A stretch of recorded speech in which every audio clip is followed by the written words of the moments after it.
Welcome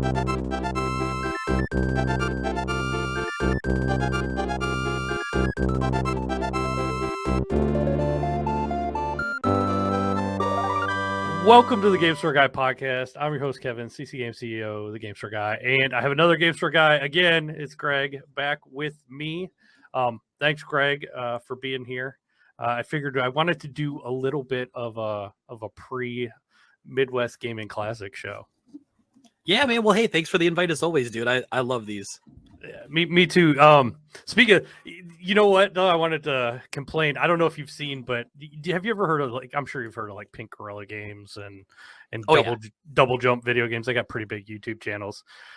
Those two are stealing our thunder. They started doing a little like a podcast like this where they talk about stuff between their stores. Interesting.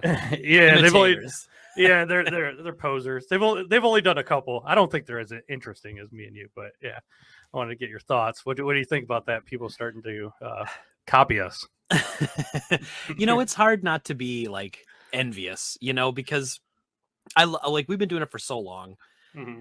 And it's like people that have popularity from other ways want to start it. But I think ultimately they add something to the discourse. And I do find it fascinating learning about other people's businesses and stores and stuff. And yeah, I mean, I'm not mad. I'm just joking. I'm being but silly. But no, and I've dealt not so much with Kelsey, but with Frank from the Video Game History Foundation. And I've donated some stuff to them that I've come across, like some old magazines and marketing materials and stuff. And, for the most part, they seem like pretty, cool people. So haven't really had any issues.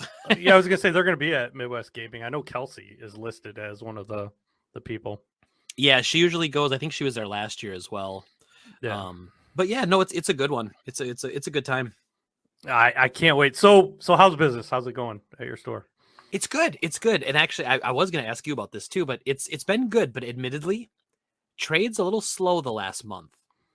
I don't know if you've been feeling that, but like, I don't know what it is, but I'm definitely, we're used to doing, 50 to 60% of our sales as trades, and we're closer to like 20-25% right now. So we've definitely dipped, but I would say no, like my trades are still up, but I'm not having like fantastic trades. It's a bunch of crap. Sure. I haven't had like the really good trades. I'm having a hard time getting good stuff like GameCubes and just I don't know. I've filled that void with import stuff, so I've been getting a lot of import GameCubes. Sure. I can buy them kind of cheap, and it's pretty easy to. I just install a little toggle switch on them, make them so they play either American or Japanese. Oh, nice. Games. Yeah. And I've been selling those. So yeah, we're doing good though. I can't complain. My trades are still kind of crazy. Man, I wish. And like we were crazy all the way through January, and then February hit and it was almost just like, it was weird. Normally we slow down around May or June. But this year it seems like we slowed down a little bit earlier. It's closer to March. And I don't know if that's getting back into the normal swing of things with COVID, the COVID year's gone or whatever, but like, it's definitely a little different this year. And I know people aren't getting quite as big a tax returns as I think some were expecting. So I wonder if that's kind of affecting this time of year as well. Yeah. But otherwise, like we did great. I actually got my taxes for 2022 done and back today. I'm so jealous. I am so late and lazy, and like every year I have my accountant file an extension, and I'm terrible at that. I'm done getting everything to him, and we have a meeting in like a week where I go over everything. So yeah, it sucks. I mean, I won't lie. Usually tax time for me is a month to 2 month process of being incredibly stressed out. It's just awful. I hate it. I got to enter. And every year I tell myself I'm going to keep up on it this year. I'm going to do it like as the year, and it never happens. And I end up doing it the last couple months. Like I end up like going through and entering everything in QuickBooks and all that stuff. And I had a pain in the butt. I had a bookkeeper this year. This was the first year I did a full bookkeeping, not myself. And I had her help me with it. I'm jealous. And like I had her do it the whole year. I think it was like $3,000 for the whole year. Throughout the year, we're doing all this stuff.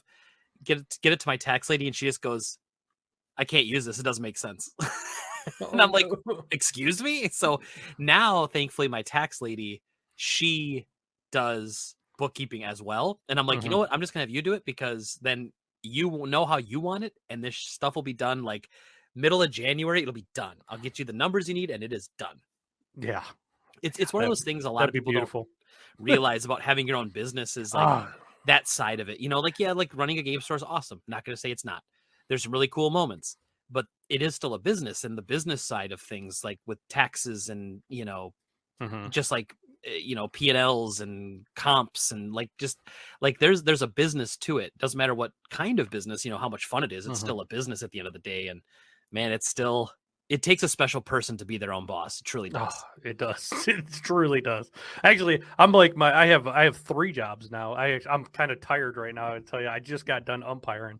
So oh, nice. It was not fun. It was 39 degrees and windy and brutal. But so I used some muscles I haven't used in a while too, because I was behind the plate tonight. So awesome. A little tired, but so what's the weather like there in Wisconsin? Is it still about the same as here, 30? It's been wild. Like half of January was 40 degrees here this year. So January was like super nice. And then February we had some cold streaks, but it was whatever. And then the last 2 weeks we just got dumped on with snow. And it's just been tons of snow, and then it rains, melts, and then it snows another foot. It's just crazy. It's the way it is. You know, on Tuesday my kid had a snow day, and then yesterday it was like 60 degrees and it all melted. And then today I'm out there umpiring 39 degrees. So yeah, it's up and down.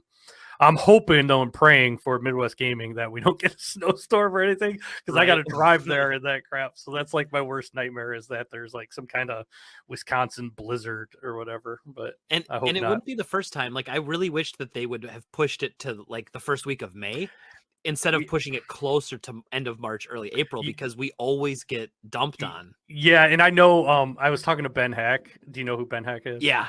I was talking to Ben Hack, and he's like, friends with the people that run the show, and that's their like worst nightmare, is getting one of those freak snowstorms that weekend. Yeah, it was like, I forget how many years ago now. I was still doing the drop rate stuff. I'm not really doing that much anymore, but like I was doing all the Billy Mitchell videos, and I had tickets to go down to Midwest, and they actually shut down the highway that takes me directly to Milwaukee. The freeway was shut down because the weather was so bad. And that was the year Billy Mitchell was there, and he did like his video response to like, how it wasn't. And I was like, oh my God, I would have totally walked up to him and been like, hey man, I don't know if you've seen my videos, but I'd love to have a comment. And what do you think?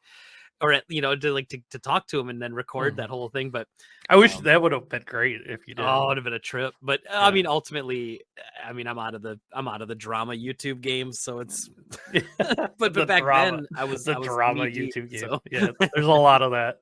It's too much, man. Like people just forget, I think, sometimes the joy of the games, man. Like, we just need to enjoy them, play them. We're so busy critiquing them, right? Like their art, right? And like you walk up to it and like, oh, this painting, oh, these colors don't match. Like, just stop and look at it and be like, this is a really nice painting, man. Yeah, it's fun. And to be honest, like you say that, I was streaming for long. I tell you, I streamed NFL 2K5 forever, and I kind of got out of it because it wasn't fun anymore, because people were just being turds in my streams. So, and in the comments I would get a lot of like, comments sent to me because I'm a Browns fan and the whole crap with Deshaun Watson. So it just became unfun anymore. I was like, I was only streaming, because I have fun. I still play the game. I just don't stream it anymore because all the idiots out there. Yeah, that sucks, man. That really sucks. Yeah. And it wasn't like, I was getting like, maybe 10, 12 people watching me at a time. So it's not like I'm a huge streamer or anything. So it wasn't a big deal. But anyway, so I wanted to ask you about Midwest Gaming. Like, what do you look forward? What's your favorite thing to do there besides just get away from your store for a few days?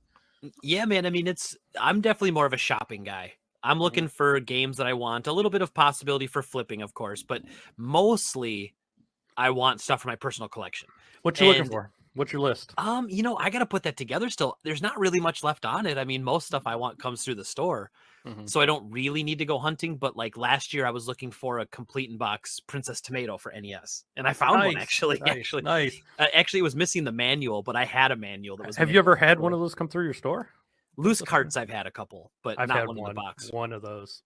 And so I'm definitely more of a shopper. I always like to go through the haul, and like, to me, seeing every console ever made hooked up isn't really that big of a deal because I've essentially played and hooked up every one of those consoles. Not that it's not cool, just for me, it doesn't leave an impact like it does on a lot of people, even though it's super cool. But I used to go, like, I like to play some pinball in the arcades that are on free play upstairs. Like, that's pretty cool. But for the most part, man, that vendor hall is mine. Like, I just sit there digging through crates of games looking for something that's mispriced or undervalued, man. Like, I love it. You love it. I paid to have like a nice booth there. I paid to be front and center. So Nice. I'm gonna, obviously I'm selling by 3D print, so it's all gonna be 3D printed stuff. I'm not selling gaming, video game stuff. Video games, I should say. But I'm excited to go and at least sell some 3D prints. It's a good time. I'm pretty excited because so last year was okay, but that was because so that was last April. And then the November before that was when they did their postponed because of COVID show. So they only had 4 months between shows. And I talked to a lot of vendors that were like, yeah, we just don't have much because it takes us more than 4 months to kind of restock for a big show like this. And then, so now it's 1 more year removed, 1 more year of people getting stuff up. And then also more vendors, I think, will be there. Because I think last April, a bunch of people that were there in the November before didn't come back right away because they just didn't have the time or whatever. Yeah. So I think this could be the biggest one they've ever done by a lot. They claim it's the most vendors they've ever had, but now that it's becoming a bigger show, you're starting to see vendors like, the people who have lightsabers and then the people that have like those masks that glow. Like, it's not just video games anymore. Like, it's a bunch of, it's the Wild Bill's soda, right? Where there's like 80 pop vendors and God, there's pops everywhere. And it's not as bad as Wizard World yet, but it's getting there. Well, I just did as Galaxy Con, which is more like celebrities and stuff like that. But there was a pretty big vendor thing. But there was a lot of that. There was a lot of pops, a lot of swords, a lot of t-shirts, a lot of masks and stuff like that. So I still did pretty well though. Like I actually did better than I thought I would. So that one was kind of expensive. I would love to do that. I think it'd be so awesome to do like conventions and sell stuff and like, meet people. But like, I would burn through so much product like that. And that's product you never get back. It's hard to do it that way. I know you do like something you can create, which is awesome. Right. You don't burn through your inventory. Yeah, I'm not. If I did that, I wouldn't have much inventory. But I will tell you what, if I ever do close up down the road, I'm probably, instead of just having like a crazy sale to get rid of stuff, I'm probably just gonna take it on the road to conventions. To be honest, yeah, that's really smart. And I was thinking the same thing, or even like my 10-year plan. Somewhere at the end of that 10 years is to pass the store on to somebody else. And if I pass the store on to somebody else, I was thinking I would take my personal collection and I would sell that at conventions. I would love somebody to buy me out or whatever, be able to pass it on.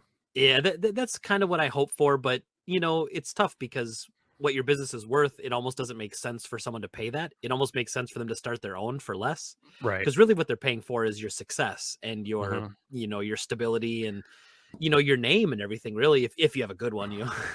Some people's names aren't so good anymore, but have you ever seen I obviously I watch too much YouTube, but do you ever see that Retro Rick guy? He just bought somebody's store. That store is beautiful though. I know of him. Like a few people have shown me his videos, but I haven't watched any of the content or anything. He makes good videos. He's one of those guys, that always finds like the holy grails out in the wild every week. Sure.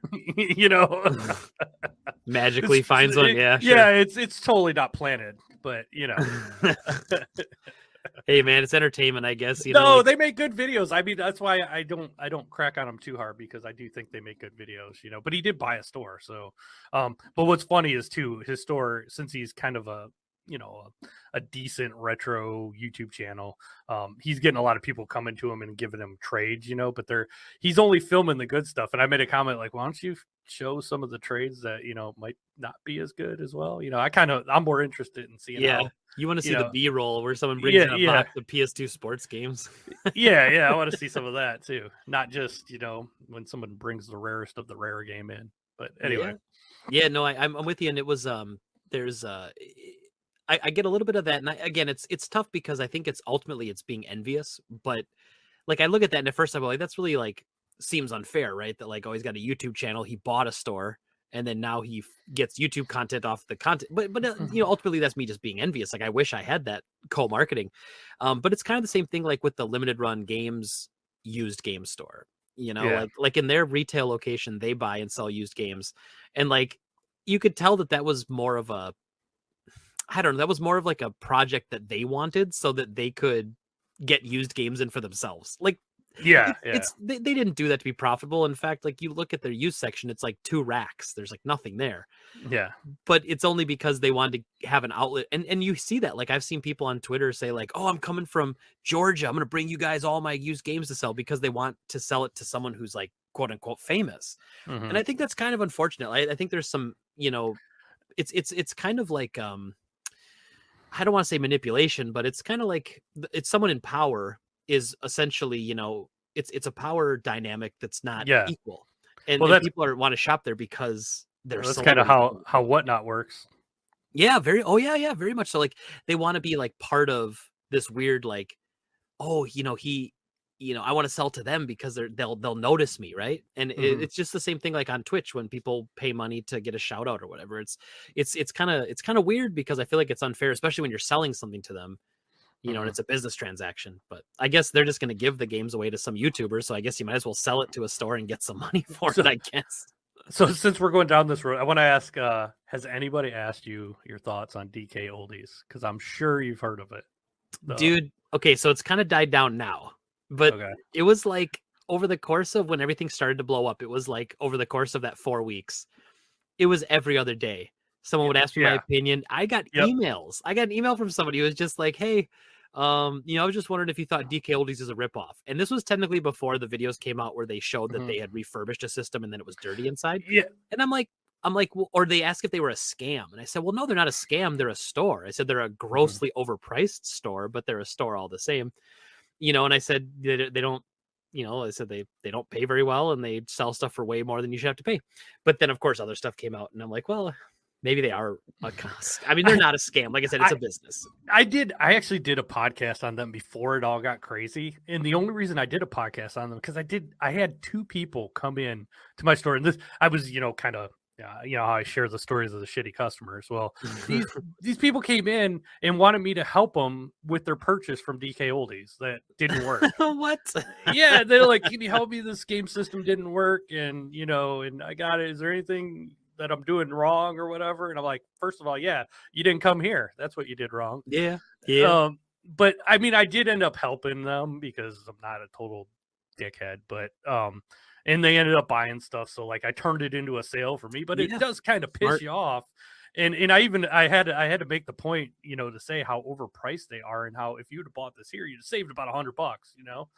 And but yeah, there was just two different systems that just were complete shit from them. One of them was an N64, and they told me how much they paid, and they got the most generic power cord, the most generic AV cord, and the most generic controller I've ever seen. I mean, this was like Chinese knockoffs of Chinese knockoffs. It was like the worst of the worst. And the only thing that was legitimate was the system, but then that didn't work because it was too damn dirty. They didn't even clean it. So yeah, that's the basic stuff, man. Like that's the easy stuff. Yeah, they're just not doing the basic. And my thoughts on them were, you know, I had no problem. Like if that people are paying that much, whatever, more power to them. But I wasn't attacking them on the price. I was just tagging them on their quality. Their quality sucked. Yeah, well, and if you want to get a premium, you can be a premium store, you know, but then you have to offer a premium product. And if you're going to charge a premium, then you best do what you say, which is, you know, like, because they do claim they open every system and they refurbish it and they clean it, you know, and it's like, if you say that, you got to do it. Now, people ask me all the time, like, they're like, oh, are your used machines refurbished? And I say, no, they're sold to us working. We test them, we clean them externally, and we resell them. You know, and sometimes we do open a system and clean it inside if it's really bad. But the other thing that a lot of people don't realize, and I was actually initially kind of like, I understood DK Oldie's position. I was like, hey man, like if you run a game store, you don't have the time in a day to take every system down to its boards and parts, strip every board down, soak it, you know, put it in the, you know, ionization cleaner or whatever they're called. Like we don't have time for that, you know, and I wish we did. I wish, well, no, I don't, because I mean, you have no customers, but ultimately like, you know, you can't do that. And so I get where people are, bashing them. And then though you see that, well, they are charging a premium and their expectations of their customers saying they're refurbished, all this. Yeah, there's some shadiness there for sure. Yep. Yep. It was, So, go sorry. ahead. I was saying, yeah, sorry. It was funny because last summer, I think it was the last podcast I did before I took my hiatus over the last like 8 months now was one about should you open a game store, because I saw a Reddit thread about it, and I'm going through this, and all of a sudden one of the people in the Reddit thread recommended like, oh, if you want to be like DK Oldies, they're the most popular or something, and I took like a 10-minute break out of my podcast to just dunk all over their prices. But that was like last July, so Yeah. it was funny, like I did that, and then 6 months later everyone's like, hey, look at this crap. I'm like, wow, that's like I've been kind of riding these guys for a while, so it was neat to see it kind of get their comeuppance. That people are finally catching up, and they got that huge following on TikTok, and then people are like, oh, they're cool on TikTok, so we'll order from them. From a business perspective, great marketing on their part. They do good videos.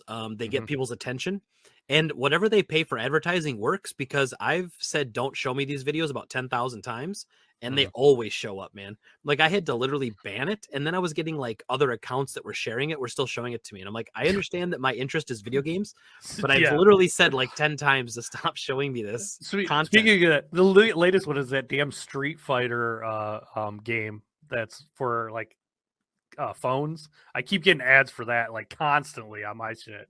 Oh, well, now that you said it out loud, I'll probably start getting them on my phone. Oh, yeah, probably. But it's like constant. I'm like, how many times do I got to see this damn ad? I'm so sick of it. So back to Midwest. So where's the good places to eat? I need to know like where I need to go. Like what's man. So honestly, Milwaukee's a couple hours away, so I'm not super keen on Milwaukee.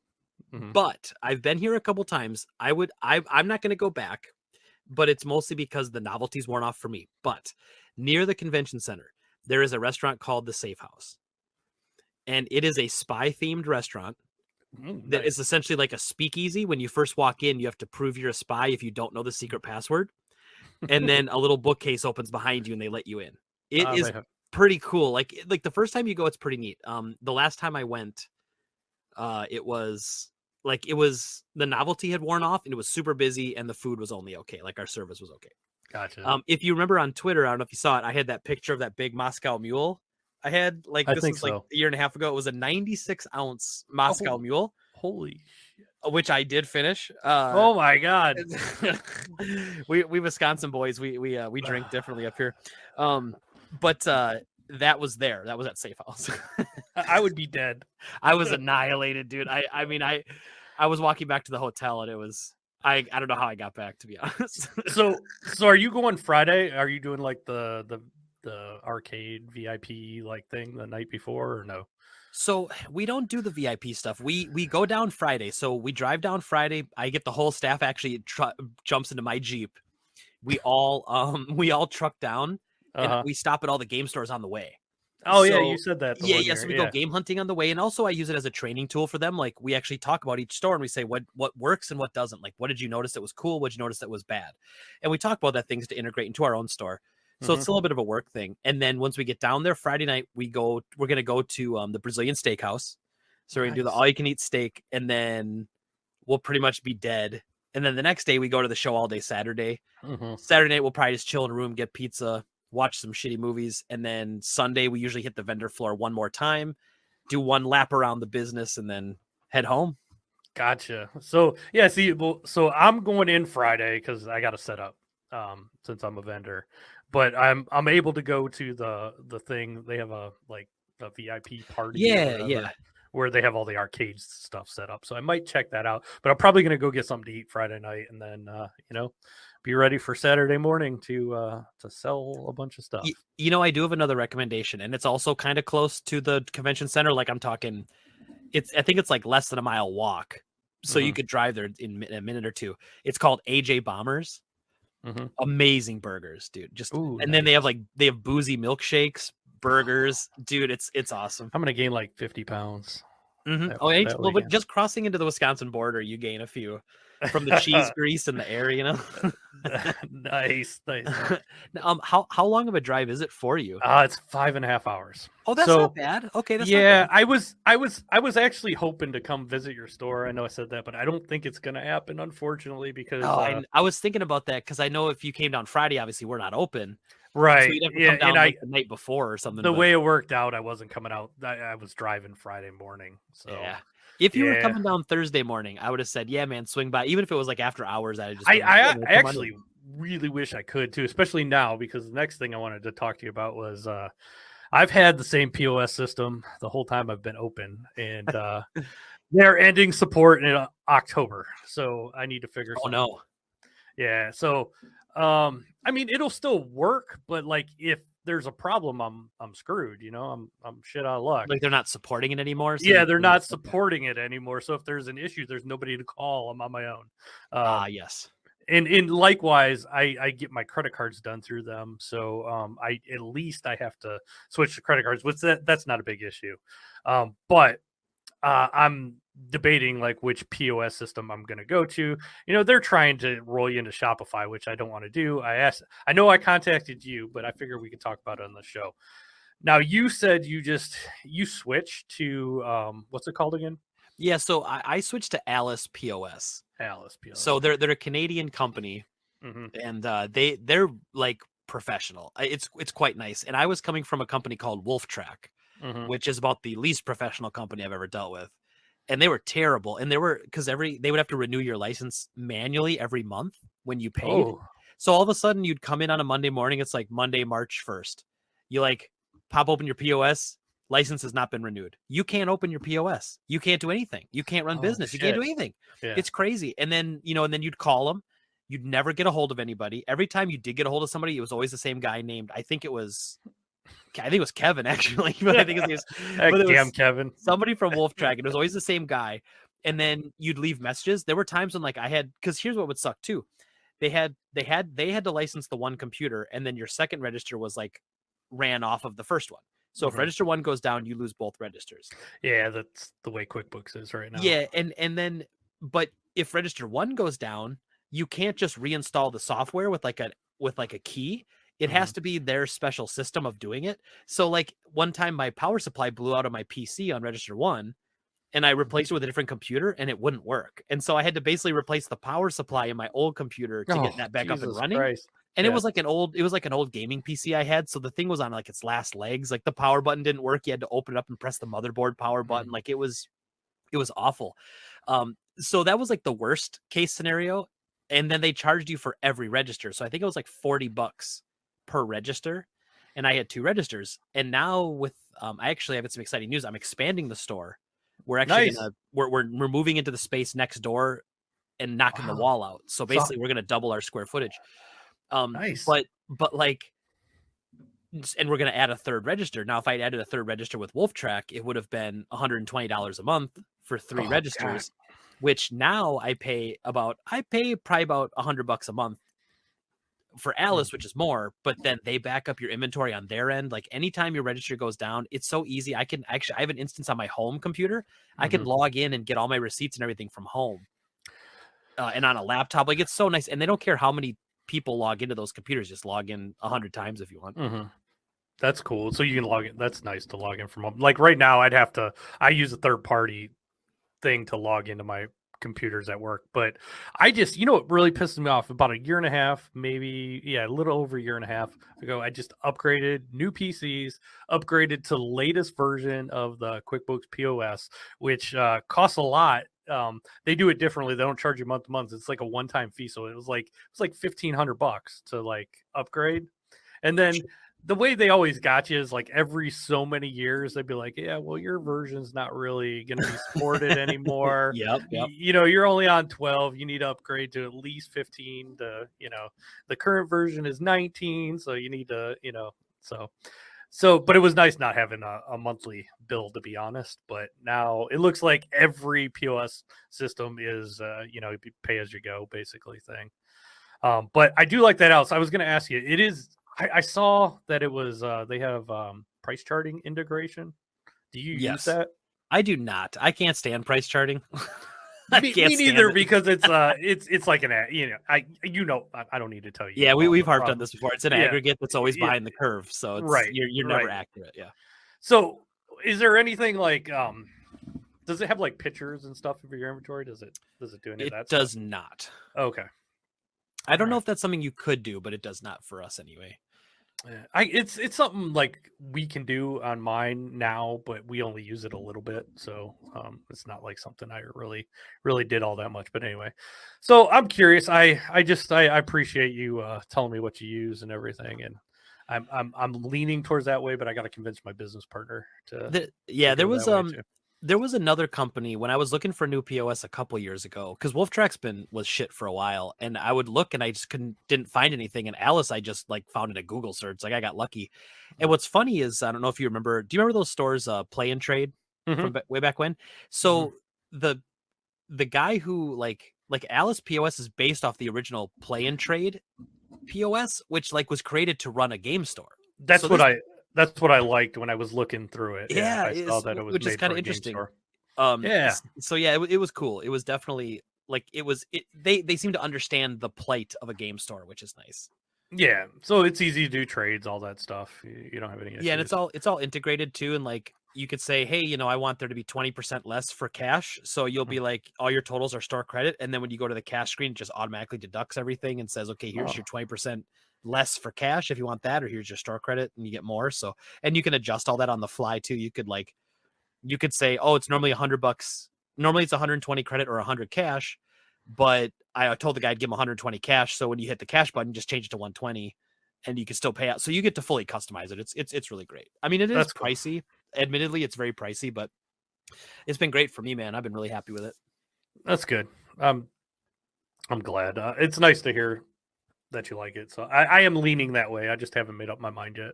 So, so have you had any good trades in the last? I saw one that you posted on Twitter today. Yeah, man. Our boy Mike, man, Yeah. he hooked me up, dude. He reached out the other day and was like, I think he's like, I think about selling my Vita stuff. What would you offer me? And I'm like, you can send me a list. I said, or if you want, throw it into price charting and send me a link, and I'll take a look at it. And I mean, like I said, I don't love price charting. It's good for like a bulk lot. It's not Yeah. good for individual prices. It's good for a bulk lot. And so we looked at it, and I just was like, well, hey man, here's what I'd pay. And he's like, okay. And I PayPal'd him and he shipped it. Like I got this shit today. And I think he mailed it yesterday. Oh, And some nice I think stuff. I paid him Tuesday. He mailed it. No, so I paid him Wednesday. He mailed it Thursday, and I got it Friday. It's just Nice. wild. It's like the Nice. easiest trade I've done all month. Yeah. Plus, it's good stuff. You love seeing that 90, I stuff. think it was Yeah. 82 Vita games, I think is what it was. Something like For that. for someone who always like harps on like digital and physical, it's funny how much physical stuff he has. Yeah, and well, I was reading some of his tweets today too, and someone was like, "Oh, are you selling all your stuff?" And he's like, "No, I'll never sell my like NES through Sega CD and Sega Saturn." He's like, "That's too nostalgic." I'm like, "Damn, I want Yeah. that." Yeah. Damn it. Yeah. Well, that's how you feel now, but I don't know if you've been feeling this, but I mean, I feel like there's a lot of weird shifting going on where there's people coming in and they're just like, "Yeah, I'm getting out of the game." Like I had on Twitter, A I little posted bit. a couple weeks ago, but we got like all the Fun Color 64s in. Nice. Someone had them all. I was like, "Yeah, I don't want to collect them anymore." Dude, Okay. I have zero American, same as GameCube. I have zero American N64s. I had to order Japanese ones to and then I just convert them so they'll You play do you both. like 3D print the Yeah, I 3D print the nice, nice. bracket on the inside and just change it out. So yeah, that probably cost me like 50 cents of 3D filament. So It's yeah. smart though, man. Like this is funny because like Chris Kohler on Twitter a few months ago said something about how he's like, "Oh, I was at a convention and NES is dead." And I was like, What? well, I mean, I know that I know a little bit more about this because I own a game store, so like I'm not expecting him to understand like as much as I do about this, and I'm not saying that arrogantly. I'm just saying like Oh, I know. Yeah. he's a writer and he writes and he goes to conventions. I said, but NES is not dead. If it was dead, it'd be selling a ton of it. People would be selling it all to us, and we'd have tons of it on the shelf. We have less NES than we've ever had, and it's just not coming in. It's just, No. I mean, normally we'd every few months we'd get like a 50 to 100 game NES lot, Yeah. and I mean, like we literally just bought one this morning. I think it was 10 NES and 10 Super, and they're the dirtiest, nastiest carts I've like ever seen. I might do a cleaning stream with those because they're just effed, dude. They're so bad. So what do you, it's what's funny. What do you use to clean the carts? Like what obviously, everybody uses rubbing alcohol. Everybody uses, some people use Brasso on the contacts or, contact cleaner. Is there anything like weird you use that, that not sandpaper. not sandpaper. So actually a friend of mine from Start Over Games in Oshkosh, Rob, he makes this green paste, which is a combination of chemicals that is safe for electronics as long as you make sure it's cleaned off when you're done cleaning it. Right. And I use that mostly. But like at this point, especially with NES, you have to take the cartridge apart.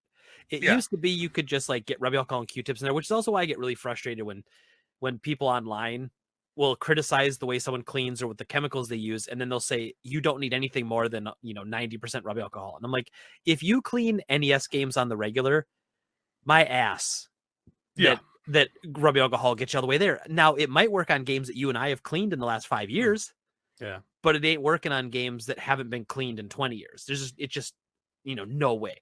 And so there's not really any secrets. So we pop them open, we use that paste, and then we use rubbing alcohol to get the excess off, and then we use a little bit of like dry cleaning to get the excess of that off and just make sure it's nice and smooth. But it works great as long as you don't leave any residue on the cartridge. Right. It's great. But no, there's not really a secret. That's my only secret is you have to take them apart. Back in the day, I remember I get those I don't know if you ever got them, those 1-up cards. Yeah, I do. I like those a lot. I do too. And actually I still use those to clean, but the whole reason I wanted to was because when the cartridge is not open, you can get them in there and you can clean them. But the way these are so gunked up now, dude, those aren't enough. You need to get in there. Like, I have to, open and clean every cart now. I do. I take them apart except for Famicom games are damn near, they're a bitch to take apart. I don't take apart Famicom either. Yeah. They're too much. There's too much risk there. Yeah. You almost got to break it to open it. Yeah.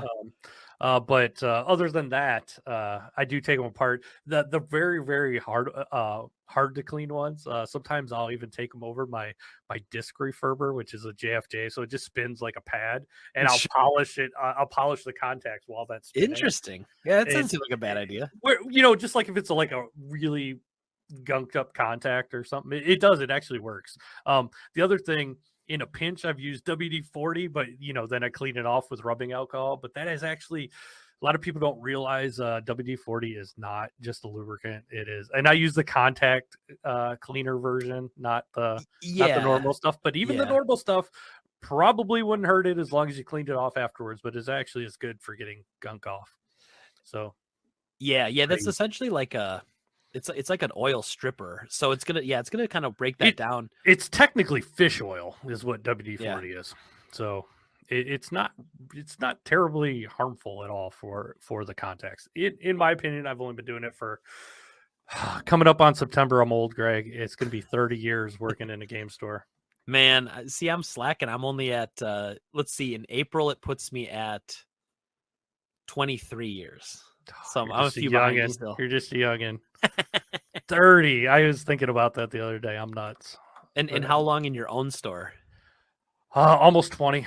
Yeah, man, that's wild. So what's interesting about that? I find that you survived kind of the real lull in game collecting, which was the 2000s. Oh my God, yes. Like that was a wild time because like NES and Super weren't worth anything. Nope. So it's interesting because you were around, because there was kind of, I remember there being a lot of game stores in the 90s and early 2000s that aren't around now. Dude, I wish I could go back in time. I couldn't give away the Pikachu N64s. Like, I literally discounted them. I hated when those things came in at first. Nobody wanted them. Like, madness. Pokemon was a kid's toy. Nobody wanted that crap, So, I literally couldn't give them away at one point. I remember going. There was like a local game store here when I was at GameStop, and I moved to Green Bay in 2001. And I moved here, and I would go to that game shop every payday, and I had $100 for NES carts, and they always sold all their carts 3 for $10. So I'd go in there every payday and just 30 NES carts I didn't have, and they were always stocked. Every time I went there, dude, I could pick 30 games I didn't have. Nice. And it took me, and then I eventually got up to like 400 carts before I stopped trying to go for all of them. The good And old days. it was crazy, man. Like, but they always had carts, and everything was always 3 for $10. Oh, you could walk into Goodwill and find carts all over the place for like next to nothing. Yeah, it was unreal. I had a copy of Power Blade 2 I got for $3 there, which at the time was probably worth $80, but like $3 there, and just crazy, man. And yeah, so I find that really interesting that you've kind of survived that time, because that was like a lot of game stores, I think, were, whatever the case was, they just got out of the game. Like when I came to Green Bay, there was like 4 or 5 game stores. None of those game stores exist today except for one. It's just weird. Yeah. Like, and that one's technically a media store. It's like DVDs, CDs, and games. So it's not even really a game store. I think the reason I survived all that too, is because I wasn't just relying on the used. I was selling new still. Sure. New and used. So yeah. That's a good point, because new games were really big then. Like that was when that was the GameStop pre-order pushing. So like everybody would pre-order games. It was just part of a culture. So even if they pre-ordered at GameStop, they might pre-order the next one from you because they've been trained to kind of pre-order. Pre-orders were so big in the PS2 and PS3 era. Just huge. Plus back then, like when I only had like one little distributor, I was going through and they really didn't give a crap. I was breaking street dates and like I broke street dates constantly and I would get in trouble. I wouldn't get in trouble, but there were some famous ones where I got in trouble. But once I got big enough and I got with some more reputable distributors, I had to cut that out. But I had to break a few street dates to get a lot of customers. So man, that's fun to think about though. And I give you a lot of credit for that too, because that was also the era. I don't know how many people remember this. If you were buying a lot of new games at the time, you might, but that was the era where games would come out and they would go on sale 3 months later. Like I remember, and this is more the PS3 era, so this is probably more closer to like 2006, 2007. But like Battlefield 3 comes out, sells really well, and then a month later, it's $40 at all the big box retailers. Like, what the hell? Yeah. So like, what? I wasn't getting price protection originally, and part of the reason I stopped going with the little distributor and went with the big guys, even though I had to pay a little bit more per unit, is they would give me price protection, and when that stuff would happen, I would get reimbursed. So it was less of a risk. If I ordered too many and then they dropped the price a month later, I was covered. So yeah, that's how that works now. But yeah, that sucked for a while. I remember Nintendo screwed us really bad one time where they dropped the price. I think it was a DS or something, and I had shitloads of them, and I lost like $30-$40 on every one I sold. Sucked. Yeah, that's crazy to think about. And so when I first opened in 2011, when I opened Game Trade in 2011, one of the first games I pre-ordered for somebody was, because I planned on doing pre-orders in the beginning, was Brink. And so I sell these 3 copies of Brink to these 3 guys. 2 of them came back within a week and were like, yeah, we're just wondering if we could like return it or something. I'm like, no, actually, I don't think you can. And I was like, well, I could buy it from you used. And then of course that game ends up flopping. But that was the thing, is like, if they wanted to return it and it wasn't new anymore, what am I supposed to do? Like, sell it used for $45 and then lose out on $15 if I can sell it before it drops in price more. It's crazy time. Yeah, that game really dropped like a rock. Oh God, it was like instant. That was like the biggest flop. Yeah, that was a big one. So that was my first. So you might see now why I'm so hurt and damaged by the new game process. Yeah, I got damaged by it, but luckily, the distributor I'm with now is all good, and I get that nice price protection, which is awesome, invaluable. So. And I will admit, I've been thinking more about it too, especially once I get the bigger space, because like the GameStops here suck. I mean, they're so bad. Oh, they're getting worse. And they're getting worse. And I don't know about your area. Ours are open 12 to 7. Yeah. They have one person work all day. And they didn't get in their Harry Potters on day one. They didn't get in. Nobody got the Resident Evil collectors, I guess, or everyone got canceled. But like, they didn't get Harry Potter day one, and they didn't get something else that's recent day one. Like, I think it was the Wo Long pre-orders or something. And so like people were coming in bitching to me about it, and I'm like, hey man, that sucks. I'm gonna tell you. Yeah, that would suck. That would suck. Man. I would just not want to even work that day if I was working at one of those. Oh stores. God, yeah, man. Like I remember. Man, I remember anytime a game got delayed, it was just like, we're just workers, man. We didn't delay it. It's not my fault. Yeah, every once in a while though, I haven't had any big games, but every once in a while there'll be like a delay on a game, and I'll get it like even a day late because of somebody screwed up somewhere. But I knock on wood, it hasn't been bad. My distributor's usually very good at getting them to me at least a day before release date, so I Nice. can't Is that complain. where are they out of? Like, are they California or? They're all over the place, but it's Ingram Entertainment is probably the biggest. They're one of the biggest in the country. They have hubs everywhere.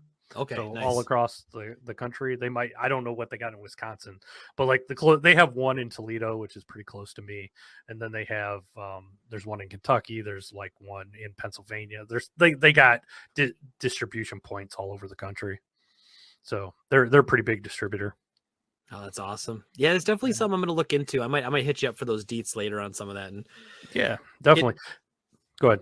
I'll say, yeah, with some of the big games coming up, I mean, like, Tears of the Kingdom and some of that stuff, like, I feel pretty confident that if I bought 100 copies that I'd sell all 100. Yeah, you would.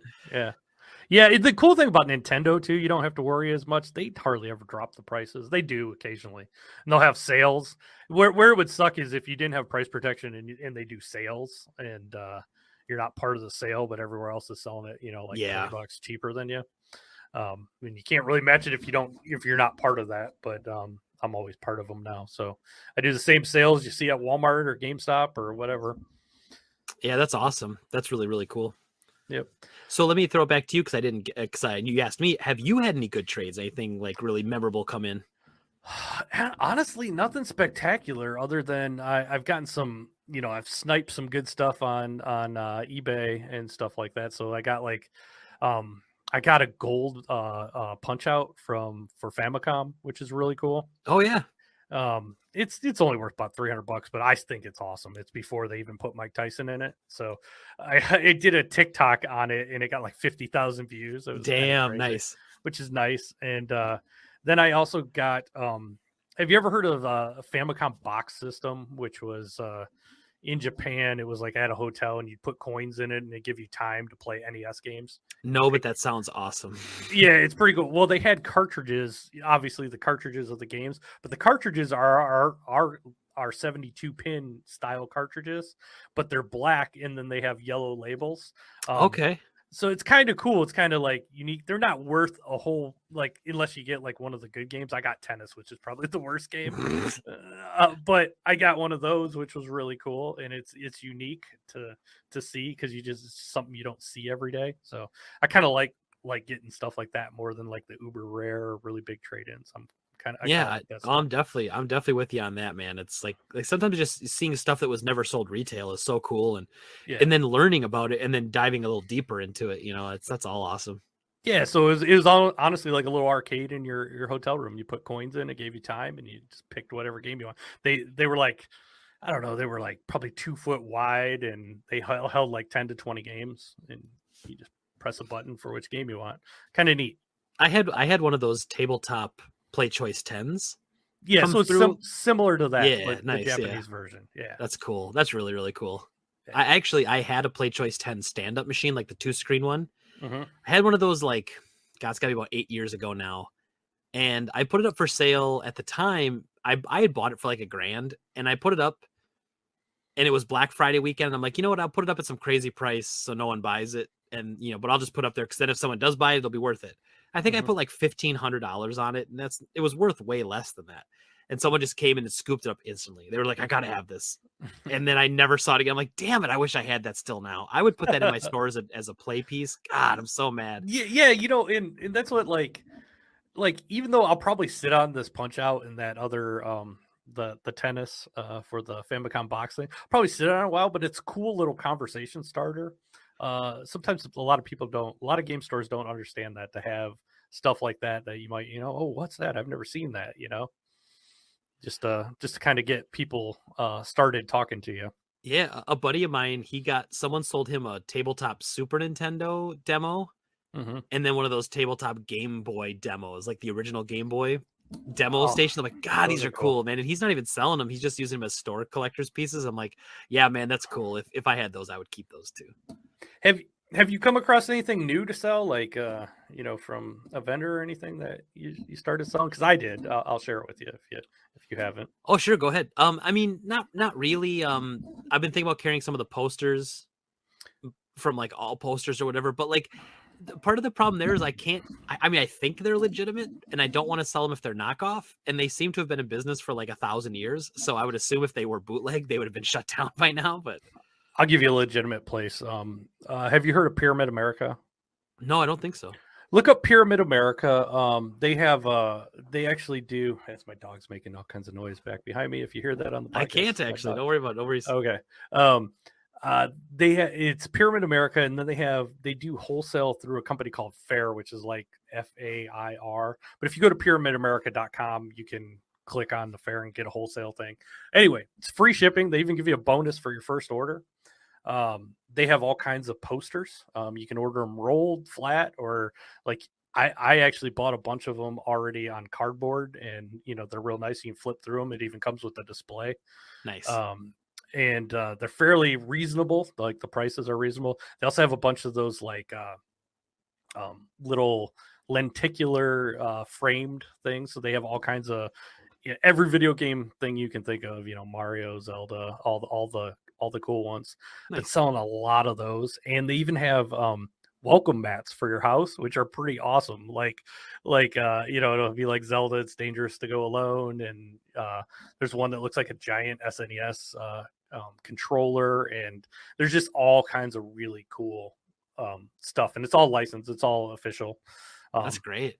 But yeah, check them out. They're cheap. I mean, you're literally doubling up your money on everything you sell. Do they sell like the poster holders too, like the racks that you can put them in? Yeah, so like I ordered a bunch of flat posters. Like I ordered them.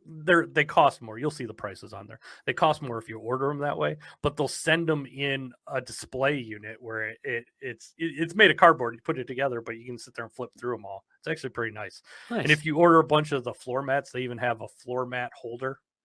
So it's like a metal rack that you'll put them all on. So it's actually really cool. And they do have holders for the other stuff, but especially if you're expanding, it's probably a good little filler item. And I thought, I did this after Christmas. I was like, man, I wish I would have found these guys before Christmas. I'd have sold shitloads of these, but I'm still selling shitloads of them, and I have to keep ordering. So everybody seems to love them. No, that's awesome. And that's kind of what I've been talking with my staff about is, our business is weird that way. We buy, me more so than you, but we buy most of our inventory comes from our customers. And so we need to find new avenues of restockable products. Like we have to be able to have more products that we can buy more when we want to, as opposed to like, I said trades have been a little light for us the last month. So if trades are a little light, that means our sales are gonna be a little light next month. It's just the nature of the beast. So like we need more products that we can sell, that we can replenish when we want to, as opposed to waiting for them to come in the door. Yeah. Yeah, you got to check them out, though. I mean, go to pyramidamerica.com and click on the Fair, FAIRE, at the top, and that's how you get to the wholesale and set up an account. It's like seriously simple, and they have it in. You don't really see this stuff at many stores. They do. You'll see it on Amazon, but to be honest, the stuff on Amazon is like $10 more than I sell it for. So it's nice when you get those customers that come in and go, oh, I wonder if I can find it cheaper on Amazon, and then you see them look it up, and it's actually cheaper at your store than it is there, which is kind of cool. Huh?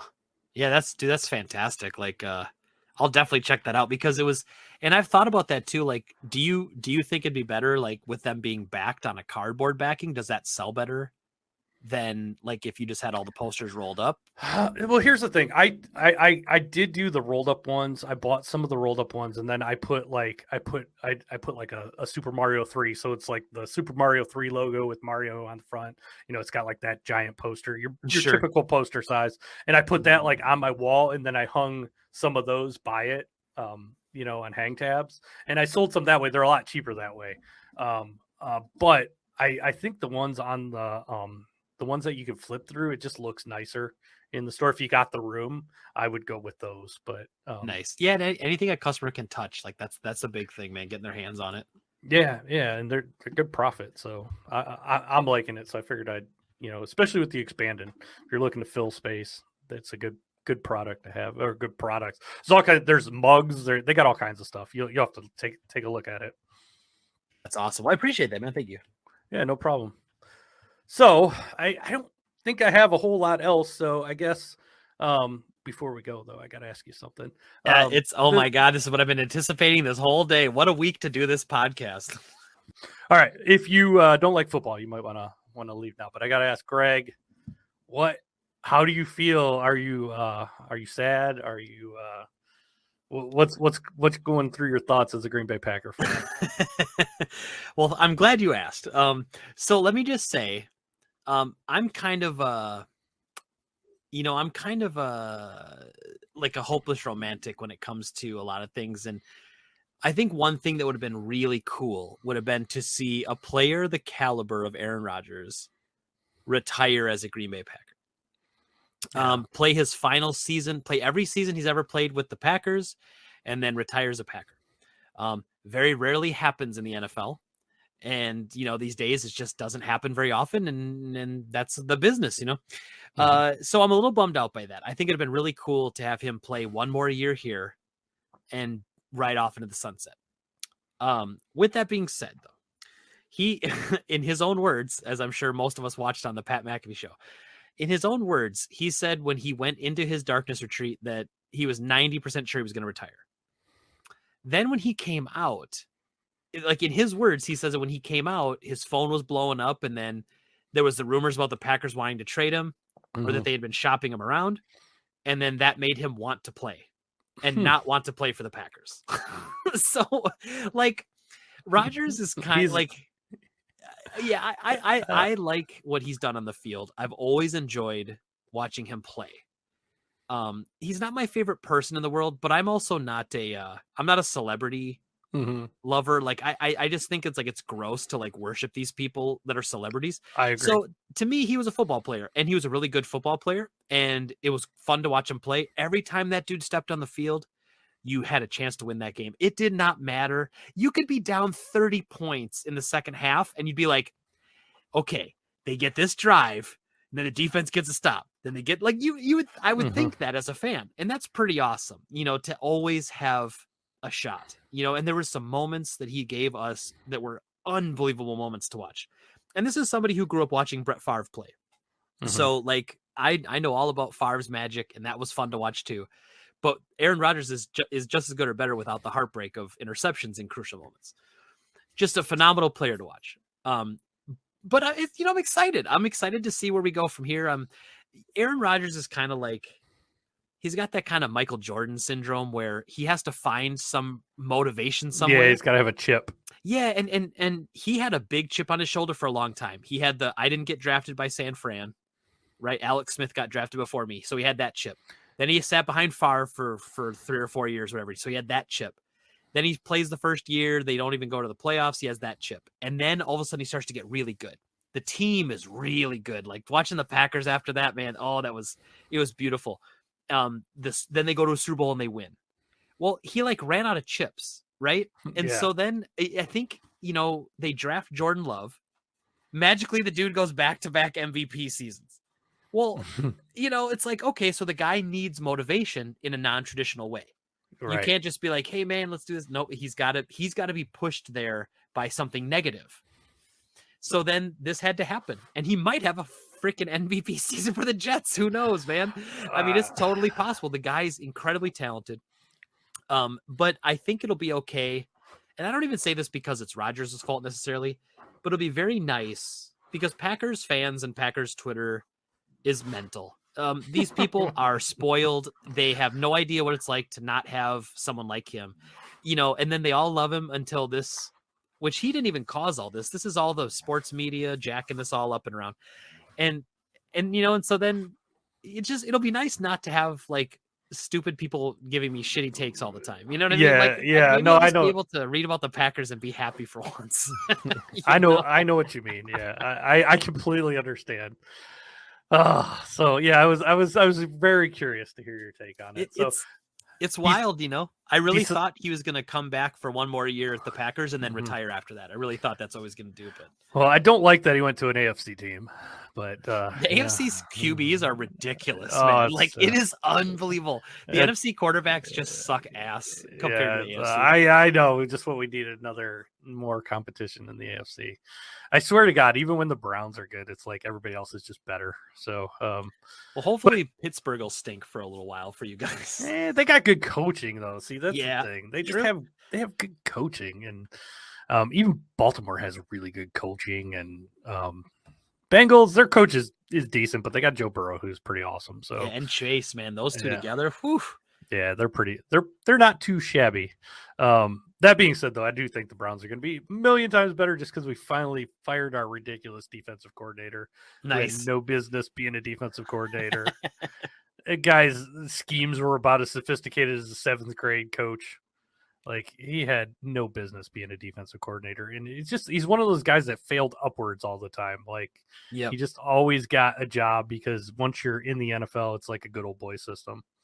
So I'm kind it's of more excited. about who you know than being good. Yeah, than being good. So, I'm so glad. So I think we'll be worlds better just because of that, and hopefully, even though Deshaun's a knucklehead, having him play a whole year, will be good for us. So I'm excited for the season, but it's a ways out. So yeah, what do you think? it's weird, like the Yeah. Packers are infinitely younger without Rodgers there. Like it brings the whole team average aged way down, and I don't know. I think, gosh, I don't know, man. It's just it's kind. There's an excitement there, but also maybe they'll stink for a couple years, and maybe Jordan Love isn't the answer. Which who knows until you see him play in those tough situations. Maybe he gets hurt too. Like great players get hurt and never get to realize their potential. And so what do? You bring in a veteran as a backup for him just in case? That's what you would think, right? Yeah. But I don't know. I mean, there's not much people out there, man. Yeah, I was trying to think who. What do you think's going to happen with Lamar? You think he goes back to Baltimore? So I think he will, and I think the Ravens are playing it smart from a money standpoint, but I think stupid from a personnel standpoint. But like they're going to wait for some other team to make him an offer, and then they're just going to match it, and that offer will be way lower than he was demanding. Yeah, and so he's not going to get what he wants. Yeah, I don't think he's going to get. But what's funny? This is even though all the circus that came with the Browns signing Deshaun, it's actually screwing the Ravens. Because he's looking at that contract that Deshaun got, and Deshaun, did all that shit, and he still got that contract, and Lamar's squeaky clean, and Lamar's like, what the hell? Where's my money? Yeah, and look at the Rodgers thing too. It's like the Jets would rather take an ass old quarterback who's got 1, maybe 2 years left that he wants to play. Like he almost retired this year. Do you think he's going to play 2 more years? I doubt it. The Jets will probably play 1 though. They are. Oh yeah, they got a chance, and they massaged his ego the right way to make him feel all special and warm and fuzzy inside. So he might have a great year. But why would the Jets, pay Rodgers' 40 or 50 million plus future draft picks when you could sign Lamar for a little bit more, but have a 25-year-old quarterback instead of a 39-year-old quarterback? The only thing about Lamar, though, I will say this, is his game is still a big chunk of it is running, and he seems to be getting hurt more and more often. That's fair.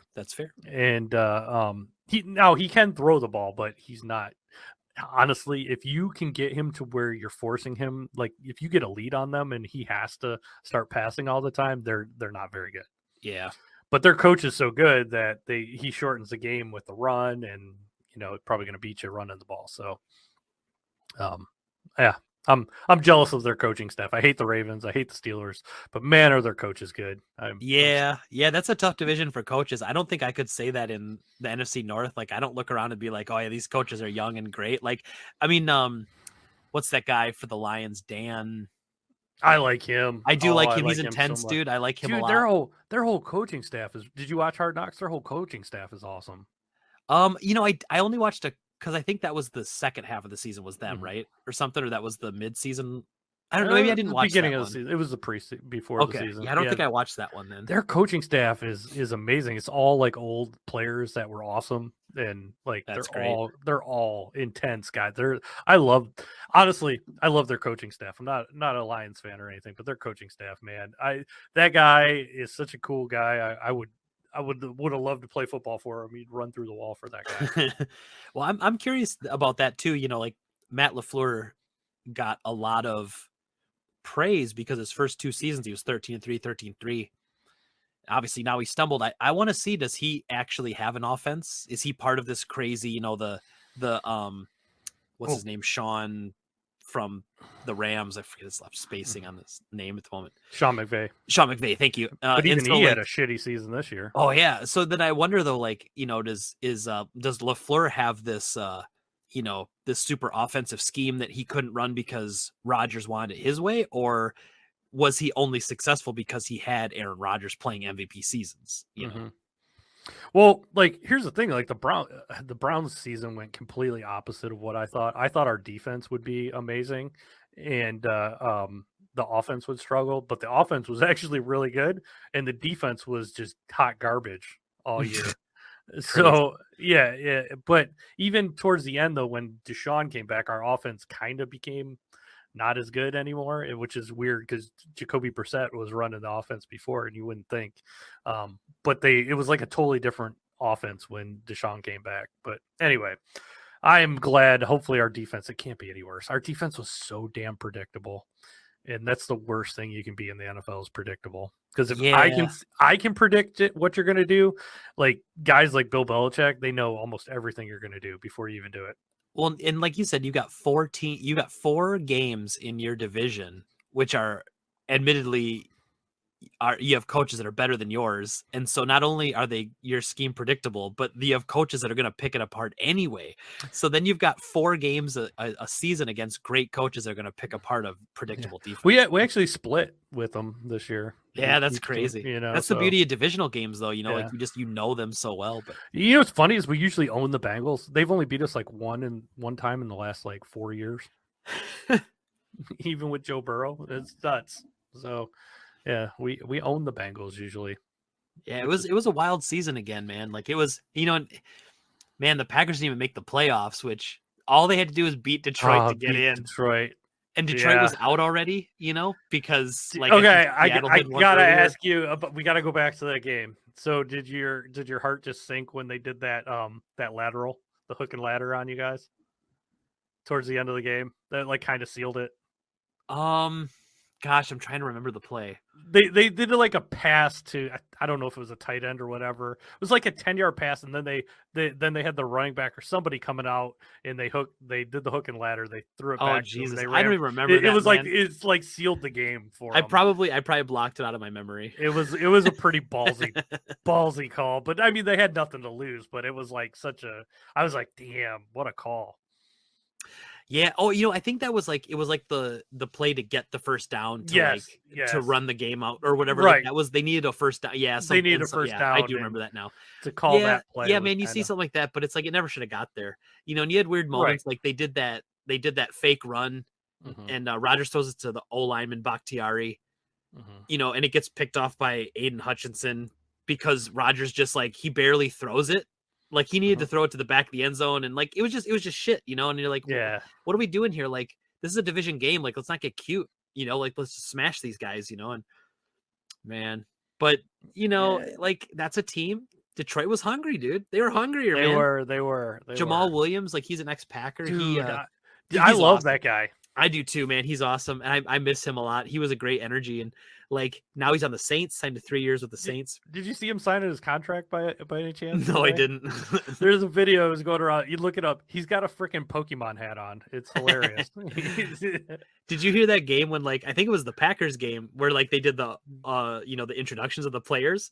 And he said he was from the Naruto village or something. It was great, man. He just doesn't give a shit. He's just wild, man. No, he's constantly. I see interviews with him all the time where he's talking. He's explaining Pokemon to reporters and stuff like that. It's hilarious awesome. To me.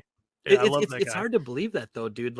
We're I'm 42 and you're 42 more plus a couple yeah. And but these players, dude.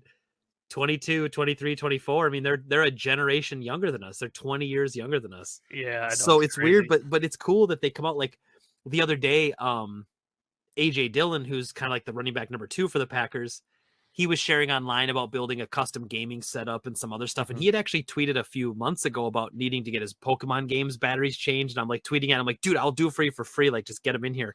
And he never responded or anything. But then the other day, you know, he was talking about streaming and stuff and playing this and that. And I was like, hey man, you know, like I raise money for Extra Life Children's Hospital every year, you know, we should play some games together. I'd love to if you're ever free. And he replied back, he's like, let's do it. And I'm like, holy shit.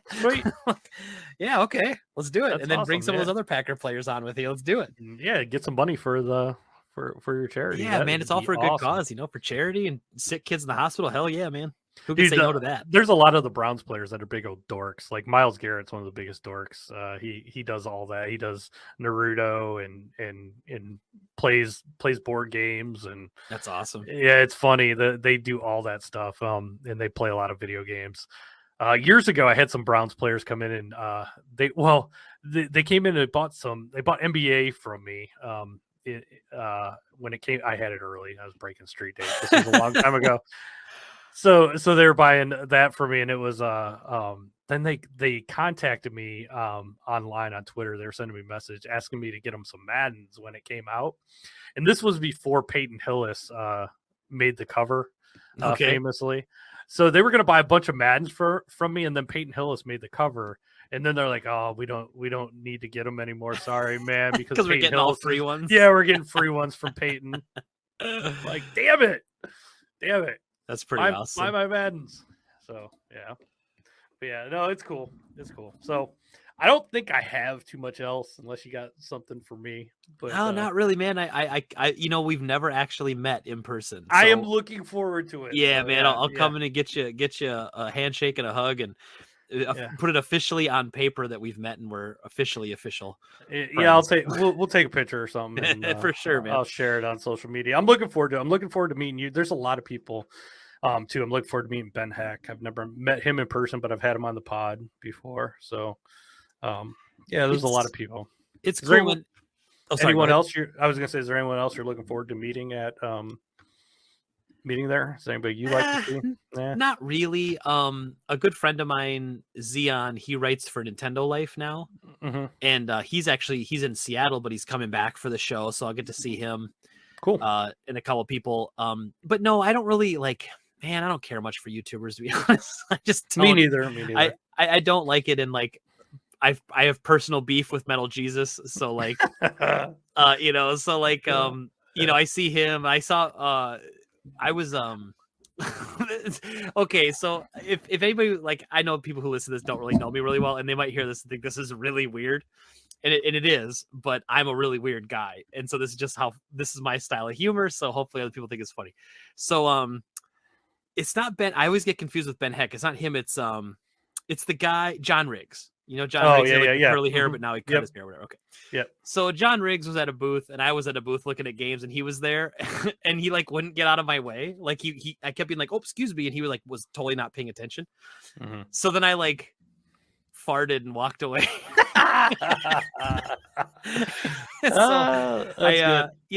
So then I walk away 10 feet, and then you just kind of watch him, and you just see him slowly kind of look around, and then he kept. So yeah, you know, I don't know. I've never met the guy. He seems okay, but he seems like a nice guy. I don't know. Yeah, I don't know. That's funny. He wouldn't get out of my way. He got farted on. Yeah, you crop dusted him. But yeah. Anyway, I'm a weird guy. So no, that's perfectly fine to do to somebody who won't get out of your way. I thought people do that in my store all the time. Good Lord. Oh, dude, can we talk? We should have talked about this earlier, because I think people, if the people who don't like football quit listening, they're gonna miss this. But man, we are just getting, it seems, more and more just smellies, man. It's next level. I have legit cans of Febreze that we've been spraying around, and man, we got one family, they always smell like cat pee, and it's so strong, dude. They leave and it stays in the store for hours, even if they were only in the store for 10 minutes. It's crazy. I'm glad you said that, because this whole podcast was built on smelly customers. So that's where I got my start. It's complaining about smelly customers. It's nuts, man. It's nuts. And it's it's old. My wife, Jenny, she'll ask me sometimes, well, what does it smell like? Is it like BO? I'm like, it's not fresh BO, right? It's 10-month-old BO in a shirt that hasn't been washed, plus fresh BO on top of it. And it lingers if And you it don't like it hangs in the nostrils, dude. It's yes. unbelievable. It hangs in the air. It's weird. It's like you It gotta is, like bombard it with Febreze and candles, and you and gotta have then an exorcism and get and then when you smell Febreze, all you think of is stinky customers. So like Febreze is a lie, you it know, gets like tainted. it does. Yeah. Every time I smell Febreze, you know, Yeah. it's nasty. Like I think to myself, like, oh, this is stinky, even though Febreze in itself smells nice. It's I always so joke I bad, need man. something on the door every time somebody comes in. It like sprays down Just on like them. a shower head that sprays Febreze on every customer that walks in. Yeah. Oh man, it's wild. And we have like, we don't really have them out anymore, but when we used to have hand sanitizer on the counter, and like this one guy would come in and he literally would do like it was a soap, and he would squirt like 5 squirts into his hand and then just start, and it would drip all over the counter. And I'm just like, dude, what is wrong with you? Like, this is such not normal behavior. Like, who are these people? Nobody's normal anymore. No, and like, I think that's a sign, and this is the truth. I think this is a sign of having a really good store or really good customer service, because you branch out and you make people feel so comfortable that they act, and like you get people in your store that maybe go to other stores and don't get treated well because of maybe how they smell or how they act. Yeah. And so it is a compliment to your service, I think, but also it sucks because they stink. Well, and lately for me, what has sucked is people just hang in the store forever. Like they want to look in, and I talked about this a little bit on my podcast. You created, you two probably feel so. I mean, I'm partial to my store, but I feel like I've created such a good store that it is cool to like check out everything. But sometimes, man, especially when COVID was, going real strong, I just want people to get in and get out, Yeah. And now people are just like, they're just looking at everything forever. There's like people that'll spend like an hour or two in the store, and it's just kind of draining. I mean, it's not bad, but it's kind of draining because you got to pay attention to everybody all the time. Sometimes it's nice to have a little bit of a break occasionally. Well, oh yeah, I totally agree with that. Yeah, like when there's somebody in there, it's mentally taxing because in your head, there's somebody in there. You got to kind of watch them, but you also have to be ready if they have questions and like make yourself available to them. Yeah, I hear that. Yeah, and you can't do anything else. So, and then it never fails. If you ever get food, that's when you'll get busy. If you if you're trying to work on a section, that's where everybody will be in the store. Yep, true. Yep, it never fails, that sort of thing. So, man, it's so I was gonna leave early today because I want to make sure I was home in time for this, and I ended up being late because not only did I knock it out of the store early, I got out late. It was like 4:30 in the afternoon, and I'm like, man, it's just kind of slow, man. I might just bounce out. We got 2 other people working, so we got 3 of us here. We don't need 3 of us here with the way it has been today.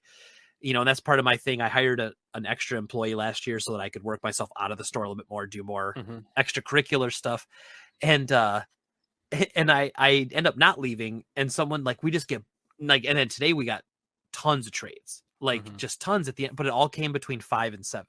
It is nuts, man. And so then all of a sudden we're just, I'm looking at the clock and it's like, oh, it's 7 o'clock. It's time to close. And we haven't processed any of the trades. I'm like, and I got to be on with Kevin in an hour. And it's like, oh man, I'm not getting out of here on time.